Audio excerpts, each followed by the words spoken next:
সময় উপজেলা headquarter family কার 10টা 19টা জেলার মধ্যে আমার এই কেরানীগঞ্জ ঢাকা 2 আসন পড়েছে। আমরা রুইপুর ইউনিয়ন থেকে শুরু করব। আগামী 17 তারিখে ফ্যামিলি কার কেরানীগঞ্জে শুরু হয়ে যাবে। সব কাজই হবে, দোয়া করবেন আমরা যেন সেই কাজগুলি করতে পারি। আপনাদের সহযোগিতা চাই। এর বাজারে অনেক ব্যবসায়ী আছে, অনেক দোকান খোলা আছে। বাজারে আমরা কি করেছি, যখন আমাকে প্রথমে এমপি বানিয়েছিলেন খাজনা মাফ করে দিয়েছিলাম, কিন্তু 17 বছর খাজনা নিচ্ছে কিনা? এখন কি খাজনা হয়? আমি এমপি হওয়ার আগেই ঘোষণা দিয়েছিলাম, এমপি হওয়ার পরে ঘোষণা দিয়েছি এই বাজারে কোনো খাজনা দেওয়া হবে না। এই বাজারে একজন যদি মুরগি বিক্রি করতে আসে, 300 টাকা মুরগি বিক্রি করলে 30 টাকা তাকে খাজনা দিতে হয়। একটা মুরগি বিক্রি তার 300 টাকা, সে 30 টাকা দিয়ে দেয়, তার পরিবারের জন্য কি করবে? অতএব এই জন্য আমরা করাঠিয়া বাজার, সৈয়দপুর বাজার, হযরতপুর বাজার খাজনা মাফ করে দিয়েছি, লাগবে না। এখন আমার ব্যবসায়ী ভাইদের কাছে আমি জিজ্ঞেস করবো, আপনাদের কাছে কি কোনো চাঁদা চাই কিনা?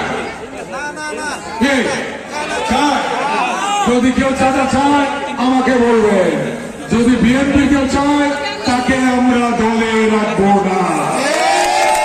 কোন ব্যবসায়ী কোন চাঁদা দেবে না। আমরা এই এলাকাকে মাদক মুক্ত করবো, চাঁদাবান মুক্ত করবো, সন্ত্রাস মুক্ত করবো, ভূমি দখল মুক্ত করবো।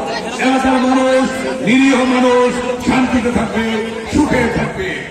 আর পারিবারিক ঝগড়াঝাটি বন্ধ করতে হবে। পরিবারের সবাই মিলেমিশে থাকবে।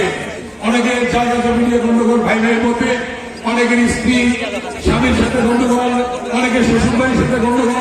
আমার কাছে 2-1টা জিনিস আসে, আমি তো চেয়ারম্যান আমার সাথে কাছে পাঠাই এবং সে 2 পক্ষ ডেকে মীমাংসা করে দেয়। এটা যাতে না হয় সেদিকে আপনারা খেয়াল রাখবেন।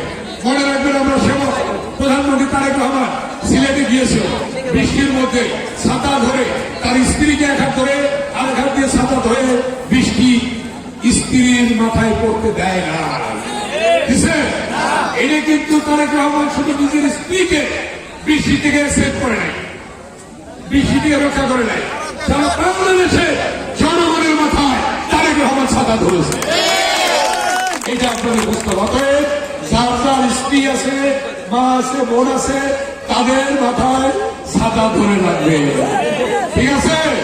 আর স্বামী স্ত্রী নিজেরা মিলে মিশে থাকবে, ছাতা ধরতে গিয়ে যেন ঝগড়াঝাটি না হয়।